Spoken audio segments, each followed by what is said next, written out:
So I'm going to say this right now. I'm going to take the Houston Texans, and I'm telling you right now, I'm going to add a kicker to it. If the Texans lose to the Bears outright, I am going to.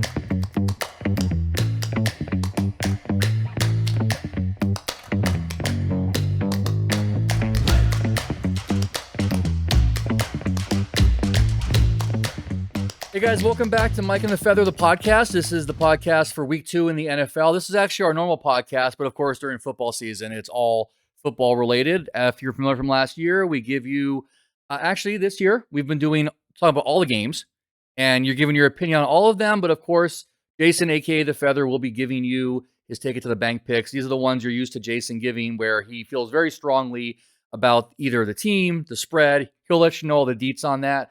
I want to thank you guys for tuning in. We're going to get to it really quick today. So please make sure if you enjoy the video at any point, give it a thumbs up, like, and subscribe. You know the YouTube rigmarole. Week 1 was kind of crazy, but I'm going to throw it right to Jason now to talk about that, and then we'll get into the picks. Hey, what's up, guys? Welcome back. Week 2. Week 1 was a doozy. Definitely was favorites were heavy in winning.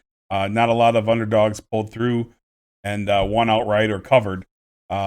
It was a tough game. It was a tough overall week for us. 2-2-1 on our take it to the bank picks, and we went 5-8-3 on overall. So it was a rough start. Week 1 and week 2 traditionally always a struggle sometimes for me and for a lot of people. Right? There's a lot of unknown variables and a lot of things that appear to be a certain way after week 1 and 2 really aren't.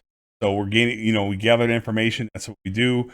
And, you learn from it and then go from there. A lot of people are panicking in fantasy world and their teams struggling and doing well. And what is right now in the first couple of weeks won't be down the road. So some people in fantasy are 2-0. 2-0, baby, right, fantasy. Boom. So, yeah, anyway, let's get into the meat and potatoes. We're going to kick off week 2 and our picks, and we got some good ones. Let's get after it. All right, we got the Thursday night game. This is 5:15 p.m. on Thursday. This is already going to kick off the week with a big game. This is the Buffalo Bills at the Miami Dolphins. Dolphins are favored at home by 2 points. Both teams had emotional wins for different reasons in the first week, and this is an important matchup for both teams. So what do you think about this AFC matchup? Bills at Dolphins. Dolphins had some adversity last week. They overcame it. Tyreek Hill had a big game. The Dolphins looked good. Jacksonville, the team that they played, and they did well did great as well, but Dolphins came on top, and this week the Bills, same thing. They were trailing big, just like the Dolphins were, and the Bills ended up coming back and getting the W as well and winning convincingly at home against Arizona. This week, traditionally the Bills are 12-2, I think, against a Tua-run team, and I think it's going to be a little bit different result this year. Starting off in Miami, the Bills at Dolphins -2. We're going to go with the Dolphins. The Fins are going to get it done. I'm a big fan of the Bills and Josh Allen and what they're doing. But at home, the Dolphins are going to finally get off the schneid, and they're going to get the W at home. Dolphins -2. And that's important, too, because notoriously when the Dolphins end up going to Buffalo for the rubber band game, they do not do well at Buffalo. Right. So this is a key matchup in their 2 matchups this season. Oh, it's super important to get the win. So let's jump ahead. Sunday morning, we got the big slate of games. No bye weeks yet. We got a few more weeks before that. We're going to kick off the 10 a.m. game list with the Las Vegas Raiders. That was horrible. At the Baltimore Ravens. Ravens coming off of a little bit of a heartbreak from their Thursday night opener. This is a -9 Ravens at home. Yeah, the Raiders look pretty bad. Gardner Minshew was not good. The Ravens looked okay. Unfortunately, Mr. Lamar Jackson had some pretty key mistakes that really affected the game in the end. Missed a couple throws that were pretty quote-unquote easy. And came down to it that they lost. Lost by a half a toe when a ball was caught for a touchdown, but his toe was just out. A game of inches and a game of pinkies sometimes. Yeah, exactly. So Chargers, the Raiders and the Ravens, as far as it goes, the Chargers took care of the Raiders last week, and the Ravens are going to take Raiders to the woodshed this week. It is my take it to the bank pick. We're going to take Ravens -9 all day. Take it to the bank. The Ravens are going to light them up. I would not be shocked if it's by 21 plus. The Raiders have no shot against the Ravens. Just are going to go into a buzzsaw on the road, traveling cross country to the East Coast It's all over. Lock it in. Ravens -9. Boom. All right. Second of the morning games we're looking at. I'm always going to say San Diego Chargers. Los Angeles Chargers at the Carolina Panthers. Panthers at home are a 6.5-point dog. The Panthers were terrible last week. I mean, terrible. I mean, you saw how they played against the Saints. We don't know, are the Saints for real? Are they not for real? Are the Panthers just that bad? Chargers, on the other hand, the Raiders are so horrible. Jim Harbaugh wins his debut last week at home, and Charger Nation, which is pretty minimal right now, I think, is happy. So this comes to a situation where it's once again West Coast traveling East Coast, and I think the Panthers figure it out. I think that, Bryce Young, people are down on him. They're down on this team, but I think that at home, home games can cure all, and I think that the Panthers are going to do enough. I'm not saying that they're going to win this game. I think they could, but the Chargers coming all the way across country, Panthers +6.5.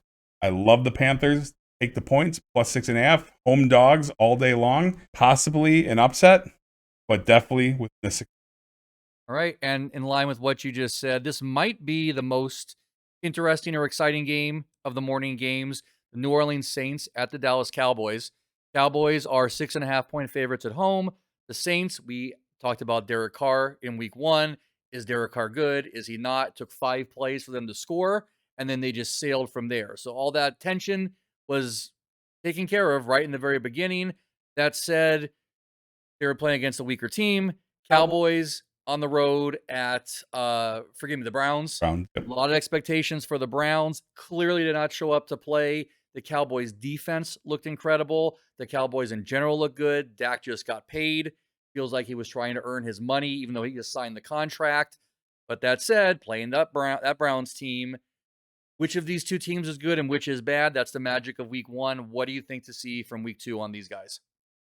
So in this case, the Saints, to me, early on, their defense is solid. Alvin Kamara seems to be Alvin Kamara of old.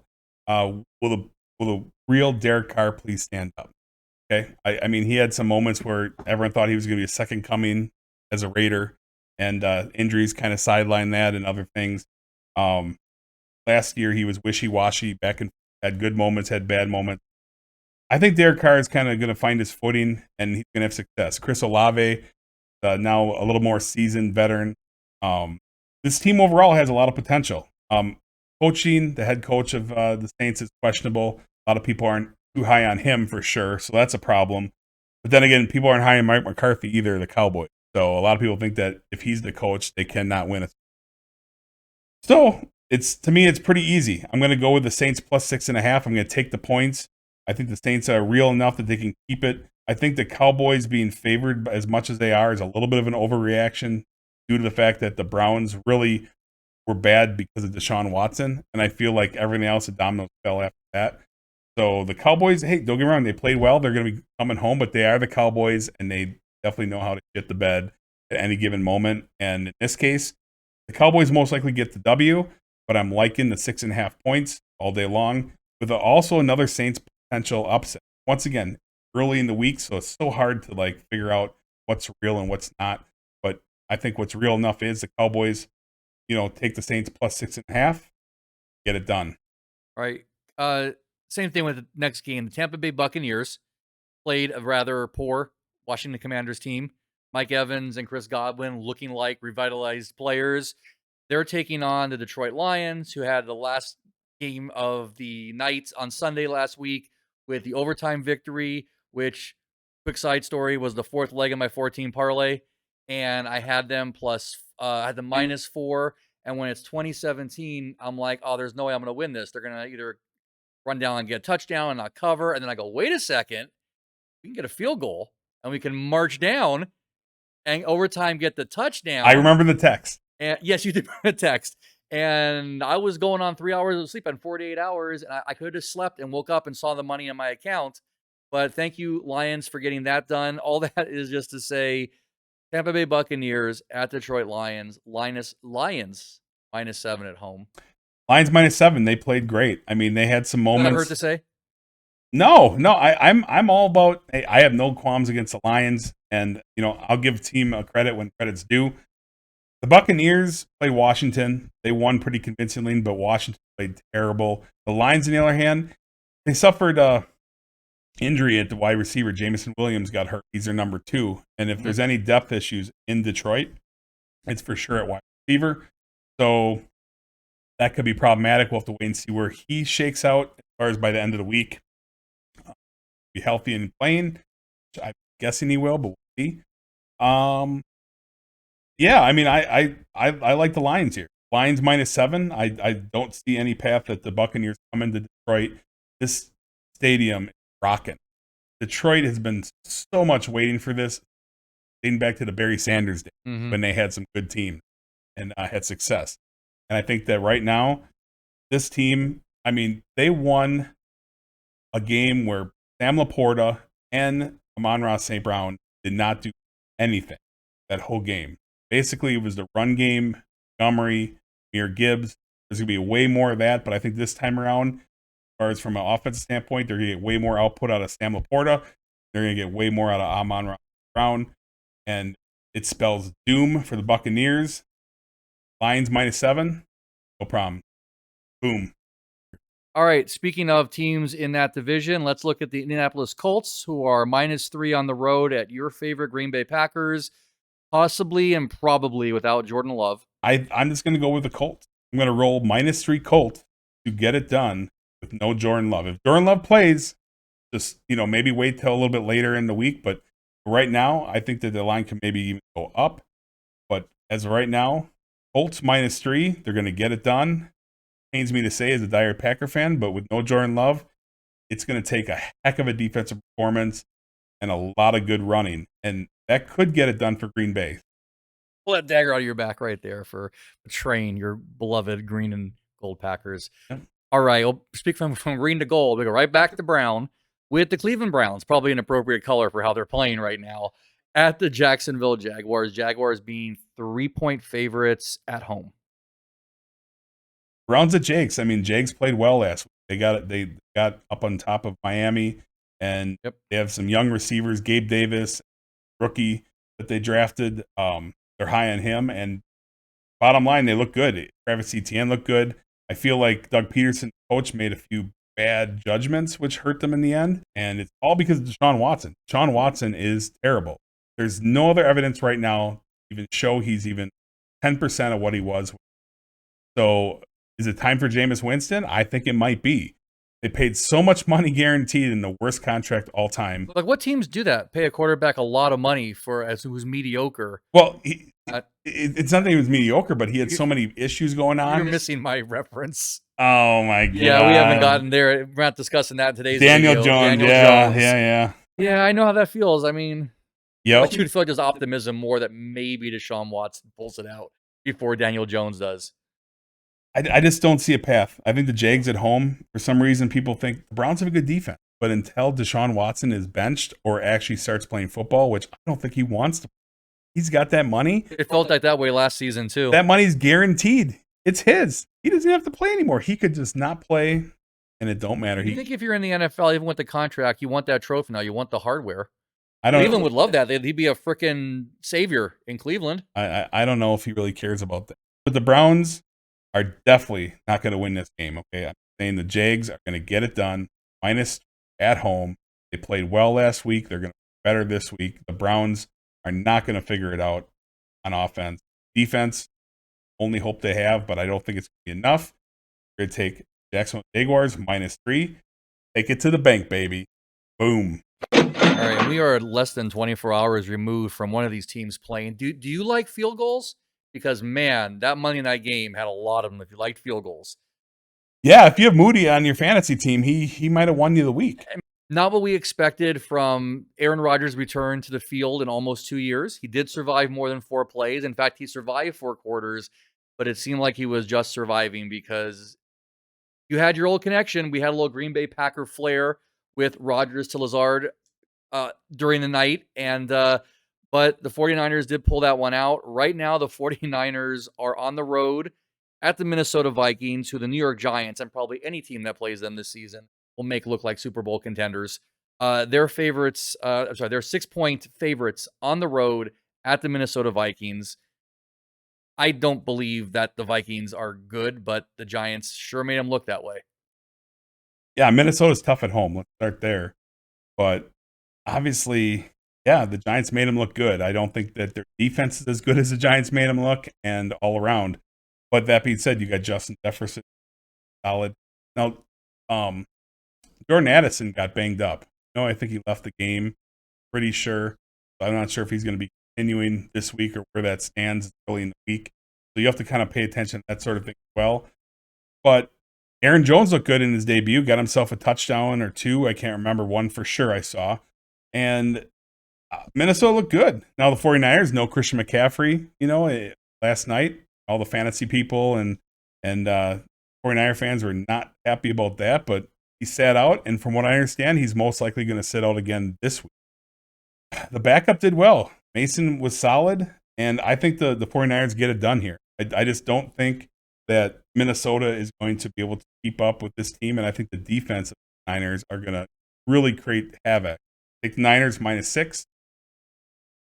All right. Seattle Seahawks, 3.5-point favorites on the road at the New England Patriots, who had a very interesting surprise to week one. Of course, it was against a Cincinnati Bengals team without T. Higgins and Jamar Chase.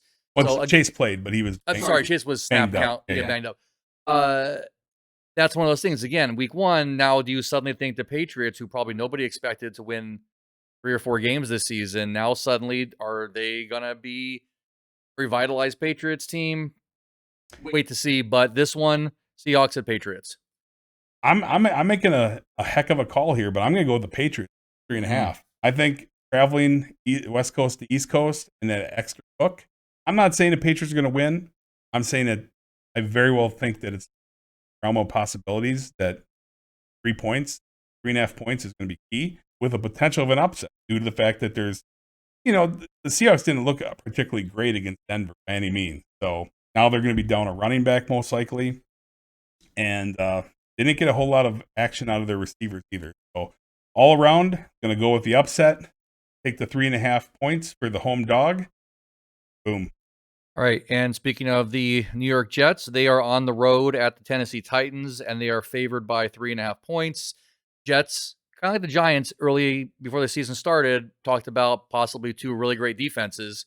And at least with the Jets last night, didn't look that great. And Aaron Rodgers did look good. I mean, coming back from being out for a year and a half. And like I said, had that connection with Lazard, had some Packer action going. That said, is this a bounce back game for the Jets, or have we seen the end of your favorite daddy? the father of the Chicago Bears is back, and he actually lasted more than 4 plays last. That's good for Jets Nation. I mean, the Jets are a team that their defensive front isn't as good as it was last year at the moment. They have a holdout defense now. They need him to get signed, and very important. Breece Hall didn't do a whole lot last night. Aaron Rodgers started out really good. One of his first drives went down 72 yards for a touchdown. They took the lead, and after that, it was pretty ugly. I remember I texted you JETSS, Jets. And after that, it was all downhill. All radio silence for the next 3 quarters. So instead of us being 3-1-1 on my Take It to the Bank picks, it was 2-2-1. So thank you, Aaron Rodgers. Appreciate that. But in this case, the Titans, who have good defense, they really stymied the Bears and pretty much beat themselves. So in this case, I'm going to roll with the JETS, Jets. Jets are going to get it done. 3.5 points. I hate the hook. The hook is killing me. They're not going to need the hook because they're going to win by 7 points. Take the Jets and Aaron Rodgers. Got a lot of ego and a lot of pride. Get it done. Cover the 3.5. Give me 1 second on this next game because I think nobody cares about the New York Giants. I'm starting to not care because it's not that I'm not a fan. I will always be a fan, but this is just a continuation of last year. And we talked earlier, it's not that the Giants have ever been an amazing team. I've witnessed 4 Super Bowls, 3 victories, and all 3 of those victories, they were literally another team having to win the game for us. We needed Scott Norwood to miss a kick in 91. We needed Tyree to get that catch on top of his helmet and land on a Patriots player in Super Bowl 42 so that the drive was still alive. And then 4 years later, we had to have the Patriots let us score and take the lead just so they can have enough time to try and come back and win. The Giants have been in very fortuitous situations, and I feel like everything I've witnessed for over 30 years is now coming back the other way. It is it's my rant. They are the fourth largest market in the NFL, and this is the product that they feel is worth putting out there. And everybody's, oh, how upset are you they didn't sign Barkley? Barkley was a genius for going anywhere else. Oh, but he had 3 touchdowns. He wouldn't have had them this Sunday with the Giants. Like, it's just a shit show. And yes, it's going to be on the screen, so I'm going to watch it. But that said, and I know you'll counter me somewhere here, but I feel like if I bet against the Giants the next 16 weeks, there's probably overall a good value in that. But in the comments, folks, comment down below. Hug emoji for Mike. He needs a hug. Look at this man. He sounds like a battered man. He sounds like an 85 Bears fan reminiscing about the good times to justify the sadness. Daniel Jones only hits you in the numbers if you're on the opposing team. Otherwise, he's thrown at your feet. Like if you're a 6'7" receiver, he's throwing at your ankles at short, and you got to stop and try and bend over and catch this. Danny Dimes is now Danny Penny. You said they were saying that, right? They're Danny Pennies? Danny Pennies. Yeah. When does he get to Danny half a cent or Buffalo nickel or something? But forget it. Divisional game. We're starting here. New York Giants at the Washington Commanders. And the Commanders are miraculously only a 1.5 point favorite.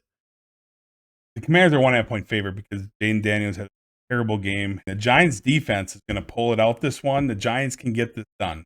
Their defense is better than they were last week. Daniel no-show Dimes needs to step it up, but I think this defense will do it enough that Daniel Dimes will be able to have enough success for Giants to take the Giants plus 1.5. I think they're going to win outright. Take the 1.5. Giants win outright. After that, all bets are off. But the Giants will get it done due to the fact that I just don't think there's enough experience at quarterback and enough. Not to say that Daniel Jones' experience is meaning anything, but I think that the Giants get it done and they pull it out. Take the Giants plus 1.5. Hey, if it'll help him out, whatever pizza parlor Tommy DeVito is doing his overpriced signing at, I will fly out there and buy all the autographs if it gets him enough money to invest in this team to turn this ship around, because it is starting to hurt. The games they shouldn't win, they'll win. Hug emoji. Hug emoji. Hug emoji. All right, let's move on to the afternoon games. We only have one starting at 1:05 this Sunday, and that is the LA Rams at the Arizona Cardinals. Cardinals are a 1-point favorite at home, coming off of their second half defeat by the Buffalo Bills. Kyler Murray didn't show up for me on fantasy. Too much. Didn't need it, but He did okay. Yeah, he did okay. But against the Rams at home. Bottom line, this time, the Rams, who lost Puka Nacua to the IR, that's a problem. Huge. They lost, I think, their left tackle, which caused Matt Stafford to get on it, be put on his back a little bit more against Detroit. So there's some problems there. And I think that that's going to spell doom for the Rams in this one. I think big division battle, the Arizona Cardinals at home are going to get the best of the Rams. Take the Cardinals -1 all day long. And we're going to take that one to the bank. The Arizona Cardinals, without a doubt, are going to get it done, get the W. And congratulations to all the people who drafted Cooper Kupp, who's now got more value out of that than you probably expected. Cooper Kupp went later in drafts than he should have, and there's a ton of value, and now it's huge. Now, all of a sudden, you got a guy that has basically second-round value. He went later, 5, 6, crazy. Cooper Kupp was always a sure first-round pick for the longest time. So, there you go. All right, then we got afternoon games starting at 1:25 p.m., beginning with the Cincinnati Bengals at the Kansas City Chiefs, with the Chiefs being 6-point favorites at home. And have you finally decided that the Chiefs are worth rolling with? The Bengals, due to the fact that I do not know if T. Higgins is going to play, I do not know if Jamar Chase is going to want to hold out or come up with sickness or whatever. It just seems like they're in a weird headspace.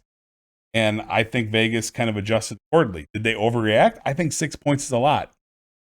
Joe Burrow is 3-1, in the regular season against, he has Patrick Mahomes' numbers. 3-1 against Chiefs season. Mm-hmm. And injuries and everything else going on with this team. And the Chiefs looking good, and they're at home, and they got momentum. And Worthy looks really good. He's fast. He also looked a little bit older. I wonder if Taylor is wearing him out. Kelsey's just living life. He's got the most popular and most well-known girlfriend in all the planet, and he's having fun, loving life. I think this will be his last year, personally, but we'll see. But yeah, I think he's having fun.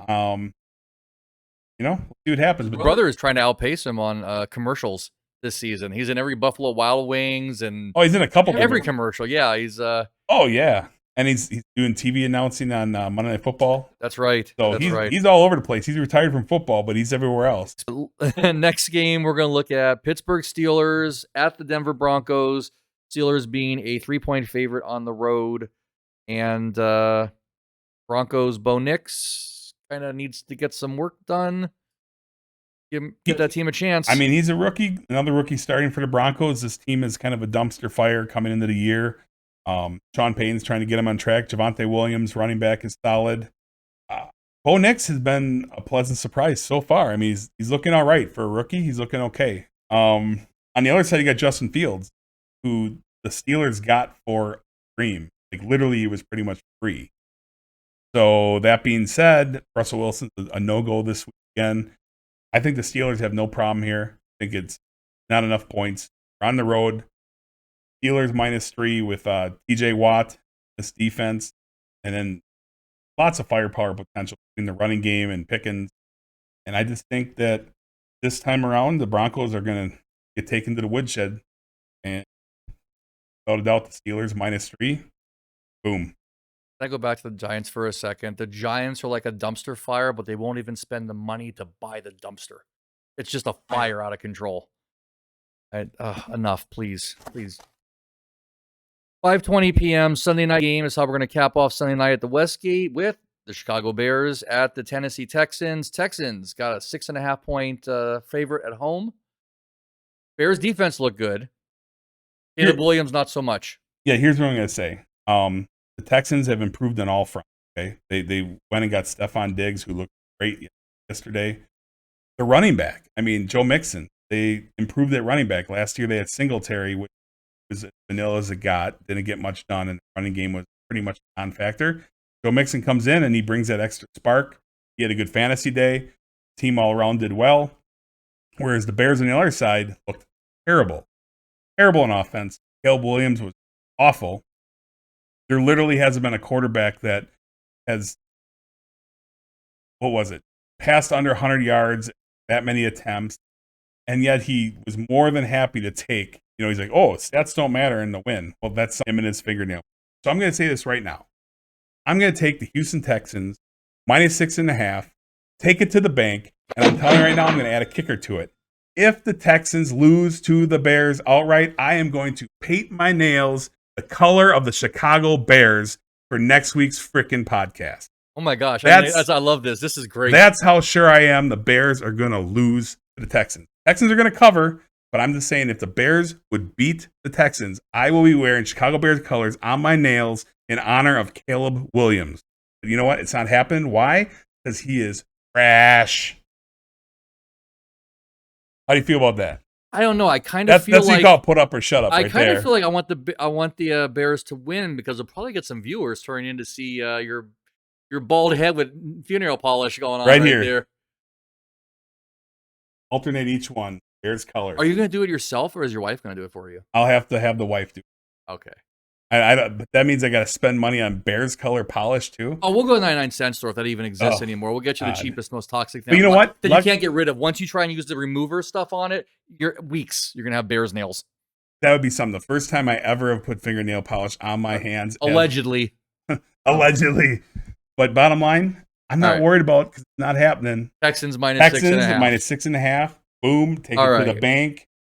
All right. So let's move on to the last game of week 2. This will be 5:15 p.m. on Monday night when Jason is stressing over putting nail polish on Tuesday morning for next week's podcast. Battle of the Birds, Atlanta Falcons at the Philadelphia Eagles. And Eagles at home, 6.5-point favorites. Two facets here. Kirk Cousins has not been missing prime time. Okay, he loses most of his primetime games, most of his playoff games. I feel like he has the best running back he's ever had. And Dalvin Cook was solid, but I think that Bijan Robinson is the best running back ever had.